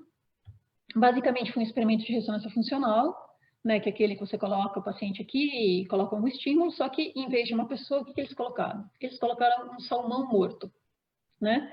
Então, eles colocaram o salmão morto dentro da máquina de ressonância e aí fizeram um experimento de psicologia social, né? Colocaram aqui situações em que tinha pessoas confraternizando, não sei o quê, e imagens escuras. Eles fizeram análise dos dados e eles viram que o cérebro do salmão morto ativou, né, numa determinada região, quando ele via, né, associado a ele ver as imagens de pessoas confraternizando. Então, o que vocês concluem daí? Que o salmão morto, né, ele tem uma empatia com seres humanos. Obviamente não, né, certo? Então, o que os autores quiseram chamar a atenção quando eles fizeram esse trabalho foi que você tem que tomar muito cuidado em como você analisa as suas medidas. Né? Quando você faz esse tipo de análise, você está analisando, geralmente, milhares de sinais. Né? Então, se você está fazendo análise com milhares de sinais, a chance de que um deles dê um resultado que é o que você espera por acaso, é muito maior do que se você analisa um único sinal. Né? Então, basicamente, esse trabalho ele ganhou o prêmio Ig Nobel de Neurociência de 2012. Né? Esse prêmio, basicamente, ele é dado para coisas que fazem, primeiro, que as pessoas riam e depois que façam as pessoas pensarem. Então, eu estou falando isso pelo seguinte. Então, finalmente, né, a mensagem para vocês levarem para casa é o seguinte. A gente, então, atualmente tem várias técnicas para obtenção de dados cerebrais. Aqui eu falei de algumas poucas, existem muitas mais, mas não ia dar tempo de cobrir tudo nessa apresentação. A gente tem vários métodos de análise, e, novamente, eu só dei alguns poucos exemplos, existe muito, muito, muito mais. E a gente tem muitíssimas aplicações, né? Porque, afinal de contas, nós somos nosso cérebro, então o número de aplicações é enorme. O objetivo, né, dessas análises que a gente faz, geralmente, é sempre você encontrar padrões. Então, você tenta encontrar padrões, né, que você se repitam entre pessoas ou na mesma pessoa e que auxiliem, de alguma forma, no diagnóstico de doenças ou prognóstico, ou que permitam o desenvolvimento de tratamentos ou de equipamentos para mais medidas, esse tipo de coisa. Mas, né, a gente tem que entender sempre os fundamentos e limites de cada técnica e método de análise. Porque senão você pode sair com resultados meio absurdos, né, como esse do salmão, certo? E é preciso que a gente leve em conta que a variabilidade humana é muito grande. Então, nenhum de nós é igual e os nossos cérebros, então, eles são menos iguais ainda. Claro que a gente tem padrões, mas a gente tem muita variabilidade, isso tem que ser sempre levado em conta. Então, para finalizar, eu queria agradecer, né? Eu queria agradecer todos os meus alunos, atuais e antigos, todos os colaboradores. Então, eu não mencionei aqui, mas eu colaboro com um monte de gente. Né? A equipe do Brain, em particular, que o Brain, é formada por gente de todas as áreas, médicos, neurologistas, geneticistas, gente da biologia, gente da engenharia elétrica, da computação, da fisioterapia, da educação física, da psicologia, da enfermagem, da matemática, da física, obviamente. Então, assim, é um time enorme de gente. Eu quero agradecer os voluntários, obviamente, todos os estudos que a gente faz e que as pessoas por aí fora fazem, seria impossível se a gente não tivesse voluntários, ainda mais aqui no Brasil, que a gente não paga os voluntários, né, tão saudáveis quanto os pacientes. Queria agradecer enormemente as agências de fomento, né, todas essas pesquisas não seriam possíveis, né, se a gente não tivesse financiamento da FAPESP, FINEP, CAPES, CNPq, né, e a todos os meus colegas de todos os lugares com quem eu trabalho. Então, a última coisa aqui, eu deixo o meu contato, se alguém tiver dúvidas. Esse daqui é o site do Brain, vocês vão encontrar mais informações, em particular, se vocês clicarem lá em educação, vocês conseguem ter acesso à AB Cérebro TV, que é uma iniciativa do professor Limin, que é um dos participantes desse projeto, e também a esse site Cérebro Saúde, que tem muitas, muitas informações sobre o cérebro, como essas que eu contei para vocês, e sobre saúde. Então, com isso, eu termino e agradeço novamente a oportunidade. Muito obrigada, professora Gabriela. Nós vamos agora para a sessão de perguntas. E como tradição, quem quiser fazer pergunta verbal via o Zoom, por favor, levantem a mão aí pelo aplicativo. Podem fazer perguntas também via o chat do Zoom ou via chat do Facebook. A gente vai tentar responder o máximo de perguntas possíveis. Talvez não consigamos fazer todas as perguntas aqui, mas a gente pode tentar responder via o Facebook depois da palestra.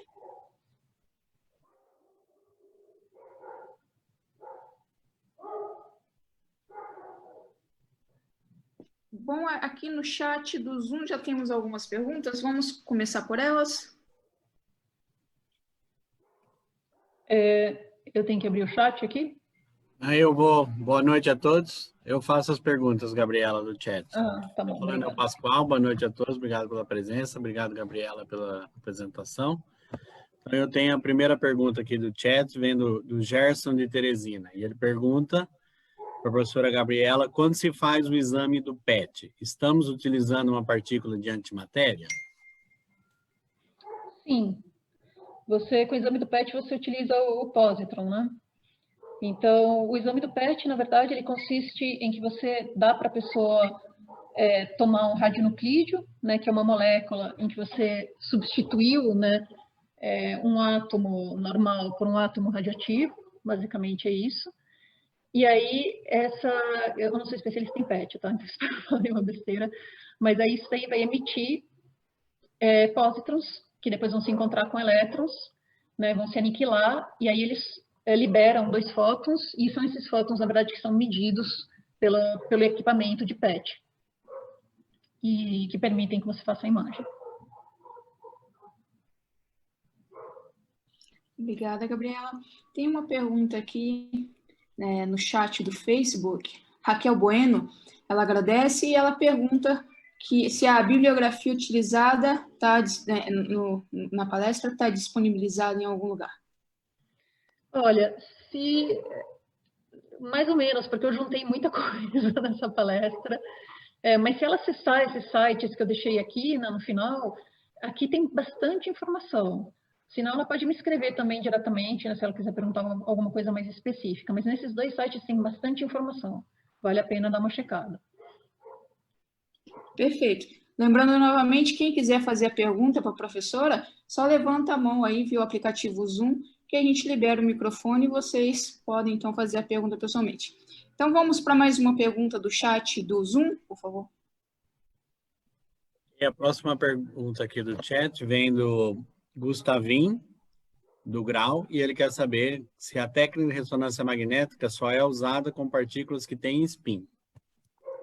A de ressonância magnética, sim, você precisa de núcleos que tenham spin nuclear. Nem todos os núcleos têm spin nuclear não nulo, né? Alguns núcleos, se você tem um número par de prótons e um número par de nêutrons, o seu núcleo não vai ter spin e aí você não consegue usar a técnica. Por sorte, o hidrogênio, que é bem abundante, né, no corpo humano, tem spin, então a gente consegue usar a técnica bastante com spin, com pessoas vivas. Gabriela, Flávio? Nós, por enquanto, temos perguntas só via chat do Zoom. Então, Pascoal, com você.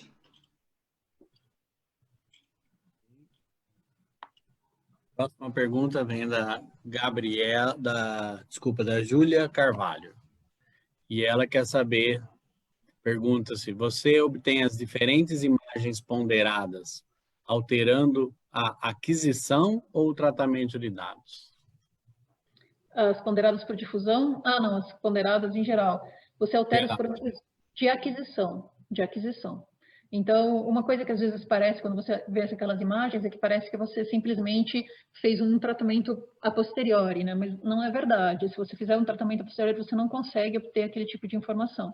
Então, a alteração dos parâmetros de aquisição te fornece imagens que têm um tipo de informação que você não consegue obter se você simplesmente fizer um tratamento depois de adquirida. Tem o Paulo Fonseca, que pergunta que softwares, ferramentas computacionais são utilizados no processamento das imagens. Todos os possíveis. Existem vários softwares, na verdade, livres, né? Existe uma comunidade muito grande de software livre, só que assim, muitos softwares livres são feitos em plataformas que são pagas, né? Então, Na área de neurociência, você tem muito software desenvolvido em MATLAB, mas atualmente cada vez mais está crescendo a quantidade de software desenvolvido em Python. Mas basicamente você pode programar o seu próprio software também na linguagem que for mais interessante para você. A gente usa muitos tipos de ferramentas, a gente usa muito machine learning, aqui eu nem entrei aqui em detalhes, né, mas enfim. Temos uma pergunta do Facebook, o Henrique Araújo, ele pergunta se você acha que algum dia poderemos nos comunicar exclusivamente por ondas cerebrais. Por ondas cerebrais, assim, é complicado.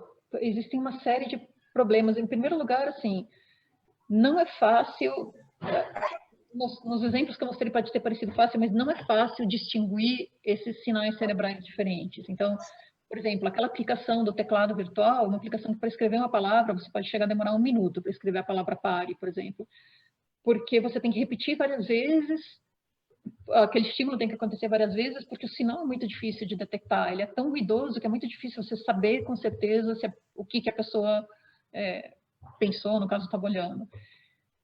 Depois, para você transmitir por onda, significa que você teria que, de alguma forma, ler o sinal, porque a gente não emite onda, certo? Não é ondas que outra pessoa possa medir. Então, você teria que medir o sinal, você teria que transmitir isso para um dispositivo que emitisse as ondas, e você ia ter todo um problema complexo de telefonia, de como codificar esses sinais, para esses sinais irem só para uma pessoa específica, você ia ter que ter um receptor na outra pessoa para receber essas ondas.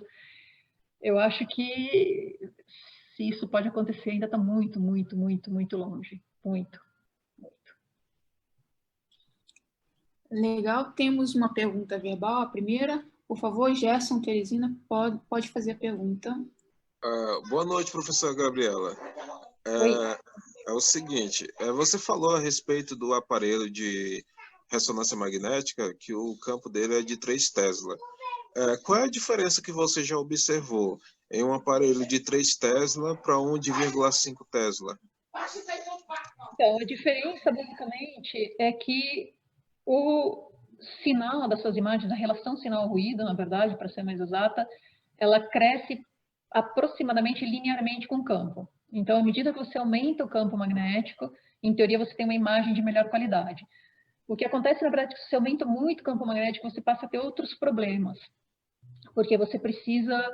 É que eu vou entrar em coisas que eu não falei aqui, então eu não sei o quanto você sabe sobre essa área, mas basicamente você precisa que o seu campo de radiofrequência seja relativamente homogêneo. À medida que você aumenta o outro campo, né, você vai perdendo essa homogeneidade. Então aparecem outros problemas, mas assim, atualmente existem aparelhos clínicos de até 7 Tesla para humanos, e existem aparelhos, existe pelo menos um aparelho que eu sei de 11.4, 11 alguma coisa, Tesla, para pesquisa. E a verdade é que a definição, né, a qualidade, essa relação com o ruído vai ficando cada vez melhor à medida que você aumenta o campo. Tá certo, obrigado. Nada. Perguntas do chat do Zoom. E a próxima pergunta vem do Edson Melo de Souza. Já existem técnicas de machine learning que são executadas em tempo real? Sim. Existem, mas para quê? Especificamente, né? Existem. Essa pergunta é geral, né? Mas como foi no momento da palestra, acho que ele estava se referindo ao processamento de imagem. Existem técnicas de machine learning, sim, que operam em tempo real. As coisas que a gente falou aqui, para algumas aplicações existem, para outras não. Né? Depende da aplicação. Mas isso é uma área que está evoluindo muito rápido, realmente. Temos uma pergunta do Facebook, Rodrigo Caiomoto. A pergunta dele atualmente existem umas tiaras de meditação para uso doméstico que prometem funcionar como eletrocefalograma e auxilia a pessoa a meditar.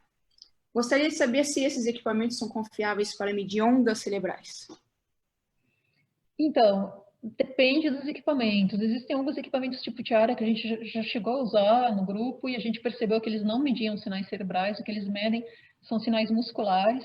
Né? Quando você mexe os músculos aqui, principalmente da boca, né, e da região dos olhos aqui, isso daqui quando você está medindo o EEG, você percebe que se você morder assim ou piscar, aquilo gera um ruído absurdo no seu EEG. Né, e de uma intensidade muito maior do que o sinal cerebral mesmo, que é muito fraco. Então, a maioria desses equipamentos, em geral, eles medem sinais musculares. Eles não medem sinais cerebrais mesmo. Mas eles podem até ajudar você a meditar, dependendo de quais forem as instruções. Mas a maioria deles não mede realmente sinais cerebrais. Ok, temos agora uma pessoa querendo perguntar verbalmente. Por favor, Robson Sobral, pode fazer sua pergunta. Boa noite, tudo bem, professora Gabriela? Uhum. Gostaria de fazer perguntas, primeiro uma direcionada a um evento que ocorreu comigo, são duas no caso, que eu tive um começo de epilepsia e eu queria saber em quanto tempo esse distúrbio ele percorre, essa corrente, ela percorre no cérebro até se dissipar, enquanto tem um tempo para isso acabar. E uma outra questão que ficou muito curioso, que você trouxe a questão da linguagem do repouso, né? Eu estou fazendo mestrado e eu tenho uma relação com do ensino de física por meio da língua, né, da linguagem, né, e a questão da imaginação, né, na produção de textos. E alguma coisa curiosa que você me trouxe aí, que foi o repouso e a tarefa, né? Se tem alguma aplicação já disso propriamente assim no ensino, ou ainda alguma coisa superficial ou inicial? É essa pergunta. Tá, vamos lá. Sobre epilepsia, então, existem vários tipos de crises epiléticas e as durações delas são realmente bem variadas, dependendo de onde se origina. Então, epilepsia basicamente é uma disfunção neuronal, né? Os neurônios começam a disparar de uma forma anormal, né? Isso pode ser causada por uma gama muito, muito grande de razões, né? Desde motivos genéticos até você ter batido a cabeça e coisas assim. E aí as crises, elas realmente dependem muito de onde se origina, de como aquilo se espalha para o cérebro, de quanto se espalha para o cérebro, porque nem todas as crises, elas se espalham para o cérebro todo. Então, fica difícil te dizer quanto que demora mesmo. Mas tem vários... Assim, eu acho que nenhuma demora muito mais do que alguns minutos, uma crise em si, mas elas podem demorar alguns poucos segundos até alguns minutos, até onde eu sei. Mas eu não sou médica, espero não estar falando nenhuma besteira. E a outra era a parte da educação, né, da tarefa da linguagem, do repouso. Assim, existem muitos estudos sobre linguagem feitos dentro da área de neurociência. Muitos, realmente, mas eu não saberia te indicar um específico assim, teria que dar uma procurada mesmo. Se você quiser depois me mandar um e-mail com uma pergunta mais específica, eu posso até procurar. Mas, assim, existe muita coisa já investigada em relação a isso, inclusive como a linguagem se desenvolve, né, na criança e à medida que ela vai crescendo e tudo mais. Tem várias coisas nesse sentido. Vamos, então, para mais uma pergunta do chat do Zoom. Bem, a próxima pergunta aqui é do Vitor Jimenez, mas ele está com a mão levantada. Você prefere fazer a pergunta verbalmente, Vitor?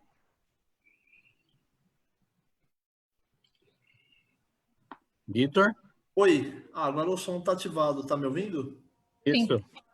Então, eu gostaria de fazer a pergunta verbalmente, que é assim, ultimamente eu estou com um projeto de pesquisa sobre a parte de verbos e linguagens, e eu estou fazendo aplicações em voluntários para estudar as linguagens mediante estímulos sonoros e visuais. Aí eu gostaria de saber onde que eu consigo ver alguma bibliografia ou artigos relevantes sobre a parte de linguagens, assim, estudar melhor essa parte de verbos, linguagens, estímulos. Então, novamente, é uma pergunta similar à do Robson, né? Eu não vou saber te responder. Assim, existem muitos estudos realizados sobre linguagem, mas eu não trabalho especificamente com linguagem, né? Teve um trabalho no qual eu participei que estudou isso. Então, eu não saberia te indicar uma bibliografia específica. Acho que você teria que entrar, eu recomendaria que você entre diretamente no PubMed, né? Porque aquele site, né, que indexa trabalhos na área de medicina, mas tem muita coisa lá, e coloca as palavras-chave, mas eu não sei te indicar uma bibliografia específica, assim, porque não é minha área. Eu também tenho uma outra dúvida aqui. É que, assim, como eu estou fazendo essa pesquisa, eu gostaria também, assim, de saber quais os problemas abertos nessa área, os problemas que estão em aberto. Então, também não vou saber quais são os programas abertos na área de linguagem. Realmente não sei. Ah, tudo bem, então. Muito obrigado. De nada. Temos uma pergunta do chat do Facebook. Amarildo Matos, ele pergunta se existe alguma experiência utilizando essas tecnologias com animais que mostre algum padrão cognitivo. Que mostre algum padrão primitivo? É isso? Isso. Eu sei que existem experiências com animais, mas eu não estou muito assim, não estou muito por dentro, né? O que eu sei que existem assim de estudos do cérebro em relação a animais é que algumas as partes mais associadas, digamos assim, isso teve um manifesto uma vez, eu não lembro em que ano, acho que foi 2011, em que diziam que as partes mais primitivas do cérebro, que estariam associadas, inclusive a sensação de eu e de consciência, estão presentes nos animais também, pelo menos nos mamíferos, aves e inclusive alguns cefalópodes, os polvos. lembro disso. Mas não acho que tenham enfiado um polvo na ressonância, por exemplo. Cachorros eu sei que colocam dentro da ressonância, não sei se gatos, aves acho que não. Ratinhos, com certeza. O Amarildo mesmo que fez essa pergunta, ele complementa depois. Ele pergunta se a tecnologia disponível aqui no Brasil, ela está atualizada com os países mais envolvidos? Ela está bastante atualizada, sim. Ela está bastante atualizada, ou seja, alguns países desenvolvidos, alguns centros, claro, tem máquinas de ressonância com campos mais altos, né, que como eu comentei, quanto maior o campo, geralmente melhor a definição da imagem, mas não, a pesquisa aqui e os equipamentos estão bastante, claro, não em todo o Brasil, mas em alguns centros e dependendo do financiamento que você consegue, sim, a gente tem equipamentos bastante bons. Obrigada, Gabriela. Mais uma pergunta do chat do Zoom. Então, a próxima pergunta aqui no chat é do Helder José, e ele quer saber quanto que a luz, pelo processo de NIRS, penetra no crânio. Então, ela penetra bastante, eu não sei te dizer a porcentagem, eu não sei te dizer, né, do quanto sai de volta lá, mas sai o suficiente para você conseguir efetuar medidas. Né? Mas é aquilo, se você viu aquela foto primeira, né, que tinha mão, é aquela história, se você coloca a luz, ela realmente ela atravessa uma quantidade boa de tecido. Ah, não sei que você tenha falado o quão profundo, será que é isso a pergunta? Eu acho que sim. Ah, tá. Ela não penetra muito profundamente. Então, ela chega até o córtex cerebral, que é aquela parte superficial, mas ela não penetra em estruturas mais profundas. Então, isso é uma limitação dessa técnica. Você não consegue medir o que está acontecendo lá dentro do cérebro. Lá dentro do cérebro, naquelas imagens iniciais que eu mostrei, você também tem substância cinza, né? Também tem corpos de neurônios, também está acontecendo o processamento lá dentro. Essa parte você não consegue acessar com essa técnica. Então, isso é uma limitação da NIRS, de fato. Você só consegue... a luz só penetra até a superfície do córtex. Mas, assim, o córtex ele tem uma espessura de milímetros. Então, o que ela penetra é suficiente para você enxergar o córtex, né, a parte superficial. Obrigado. Flávia? Temos uma pergunta verbal do Gerson. Gerson, por favor. Professora Gabriela, uma pergunta assim mais por curiosidade.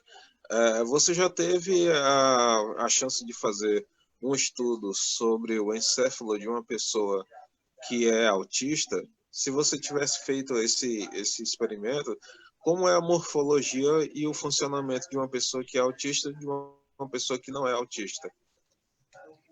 Eu nunca trabalhei com autistas, então eu realmente não saberia te dizer.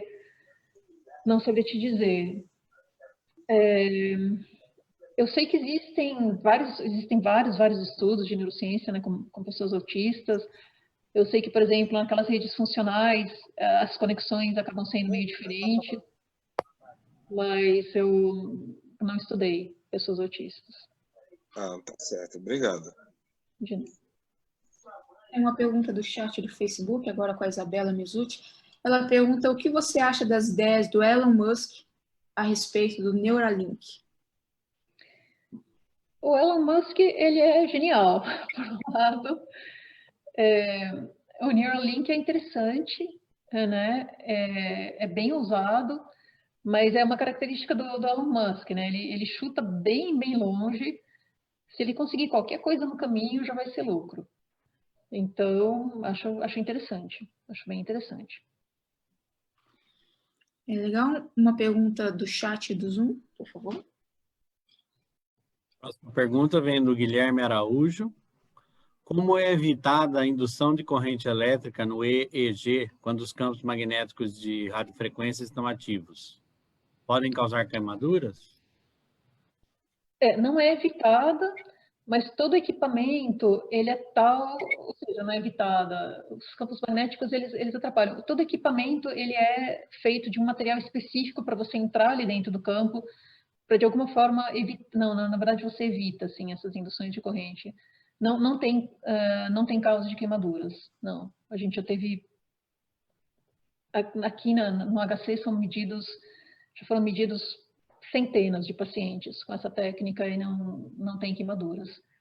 Todo equipamento, ele é um equipamento especial, compatível com ressonância. Então, não é um equipamento comum de eletroencefalografia, é um equipamento que é desenhado especificamente para entrar dentro da ressonância. Então, ele é feito de materiais específicos, que eu acho que justamente devem evitar essa indução. Ok, pergunta agora verbal do Gustavo. Gustavo, por favor, pode fazer sua pergunta. Boa noite, obrigado por transmitir seu conhecimento aí com a gente. E você disse que apenas partículas com spin pode ser observado na ressonância magnética. Gostaria de saber se a gente está perdendo alguma informação do cérebro que vem de partículas que não têm spin. Então, na verdade, assim, cada técnica te permite enxergar uma coisa diferente. Então, com cada técnica das que eu mencionei e com mais outras que eu não mencionei, você obtém um tipo de informação. Informação você sempre vai estar perdendo, né? É meio que impossível você obter toda a informação a respeito de um sistema, né? Não tem como. Mas a ressonância, ela te permite observar algumas coisas específicas. Então, o que eu falei no final da minha apresentação foi isso. Você tem que saber exatamente o que você consegue enxergar. Quando eu falei dos limites de cada técnica, é tipo, o que aquela técnica te permite enxergar? Então, você tem que entender o que ela te permite para não sair, né, depois tendo conclusões meio absurdas sobre as coisas os resultados que você obtém. Certo. Obrigado. Pergunta do chat do Facebook, agora com Silvia Mendes. Ela pergunta se existe alguma pesquisa sobre alterações de consciência, no caso chamado de mediunidade. Eu acho que existe alguma coisa. De mediunidade eu não sei, de alterações de consciência depende do que você quer dizer com isso, né? Porque existem vários tipos de alterações de consciência, com certeza existem pesquisas sobre isso. De mediunidade eu desconheço, mas não quer dizer que não tenha gente que já não tenha tentado. Já fizeram de tudo na ressonância, assim. Já fizeram todo tipo de experimento. Ok, então vamos para a próxima pergunta do chat do Zoom. A próxima pergunta vem do Sérgio 9. Ele quer saber, vocês em geral precisam de voluntários? Como podemos participar? Oi, Sérgio. A gente muitas vezes precisa de voluntários. Para participar, o ideal é vocês escreverem diretamente para o grupo de neurofísica, ou podem escrever para mim, ou podem escrever dentro do Brain, né, do site do Brain, esse que está marcado aqui. Tem os contatos dos pesquisadores que trabalham em diferentes estudos, então se você tem interesse em participar de algum estudo específico, você pode escrever, e aí a pessoa vai te dizer se você encaixa ou não naquele estudo, e aí você pode participar dessa forma. Sim, a gente sempre precisa de voluntários. Inclusive, eu não sei se o Sérgio está precisando de voluntários para trabalhar com ele. É uma pergunta agora do chat do Facebook. Francisco Pereira, ele fala o seguinte: o que é mais conhecido e onde se tem o maior conhecimento? Ele fala, são as chamadas áreas primárias, que estão relacionadas diretamente à motricidade ou à sensibilidade, giro pré-central, que é a área motora, giro pós-central, a área somestésica e etc. É uma pergunta bem geral. Eu não entendi muito bem a pergunta. Qual dessas regiões se sabe mais a respeito? Pelo que eu entendi, sim. Eu não sei dizer. Assim, a parte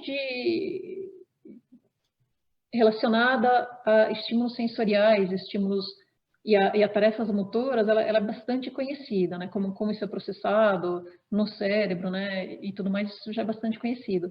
O que é menos conhecido é exatamente como funcionam as tarefas cognitivas mais complexas. Isso é uma coisa que é menos conhecida e mais difícil de compreender. Obrigada, Gabriela. Mais uma pergunta do chat do Zoom. E agora a pergunta vem do Wanderson. Será que podemos relacionar o número de conexões em repouso com o desempenho do indivíduo em atividades criativas? Não vou saber responder essa pergunta, mas não quer dizer que já não haja estudos olhando para isso. Tem sido encontradas bastantes associações entre as conexões no repouso e o desempenho em tarefas variadas. Não sei se exatamente o número de conexões, mas algumas propriedades específicas, né, da rede no repouso já foram associadas e já foram utilizadas como preditores.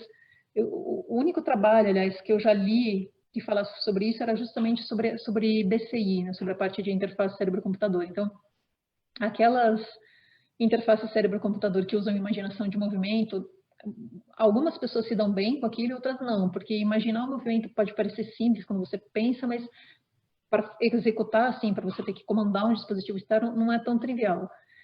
E aí existia um trabalho que mostrava que, de fato, existia uma relação entre a rede em repouso e o quanto uma pessoa ia se dar bem para comandar uma BCI baseada em imaginação de movimento. Então, eu sei desse trabalho específico, mas imagino que existam outros trabalhos tentando relacionar com outros tipos de tarefas. Obrigada, Gabriela. Mais uma pergunta do chat do Facebook. A pergunta é de Leandro Coruja, e ele pergunta: os aparelhos convencionais de ressonância magnética têm resolução suficiente para detectar atrofias dos músculos oculares? Não sei, porque eu não sei que tamanho tem o músculo ocular.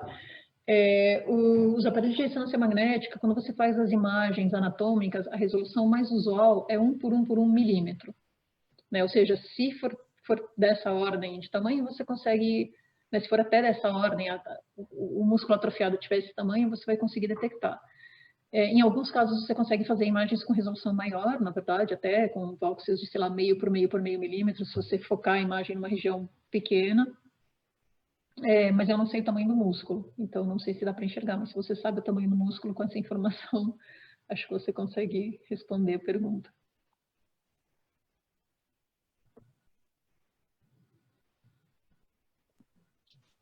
Mais alguém gostaria de fazer alguma pergunta verbal?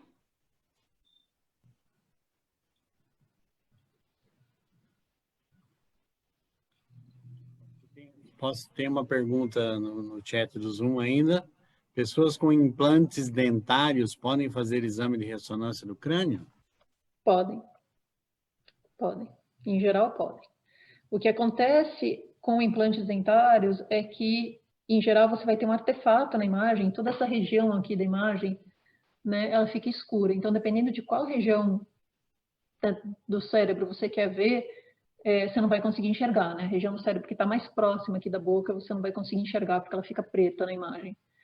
Mas você pode realizar o exame, sim. Pergunta da Sandra Merlo. A análise de textura já está disponível comercialmente? O médico pode solicitar a ressonância magnética com análise de textura para obter um diagnóstico mais preciso? Ainda não que eu saiba. Existem vários trabalhos sendo feitos nessa área, várias coisas, mas eu acho que ainda não está disponível comercialmente.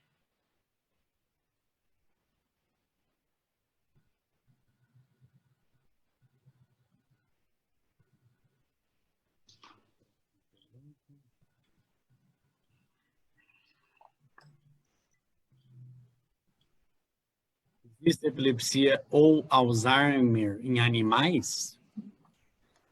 Epilepsia, com certeza. Alzheimer, eu não sei, eu desconheço. Mas epilepsia, sim.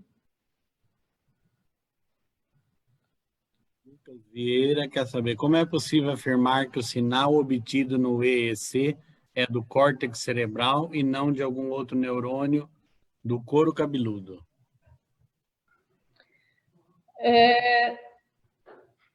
Neurônio do couro cabeludo, eu não sei se você tem neurônios sensoriais do couro cabeludo, mas eles são muito poucos, né? Digamos que a concentração de neurônios que você tem é bem maior no córtex. A gente tem que lembrar, né, que a gente tem bilhões de neurônios no cérebro, significa que cada sensor daqueles do EEG está medindo, em média, 1 bilhão de neurônios, certo? Ou dessa ordem de quantidade de neurônios. Então, é muito difícil você saber de onde está vindo o sinal.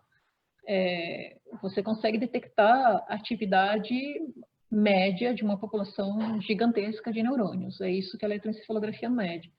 Mas, por incrível que pareça, com esses sinais que você mede, mesmo assim, você consegue achar padrões que servem para algumas coisas, como estudos de sono, estudos de epilepsia e comandar a interface cérebro-computador.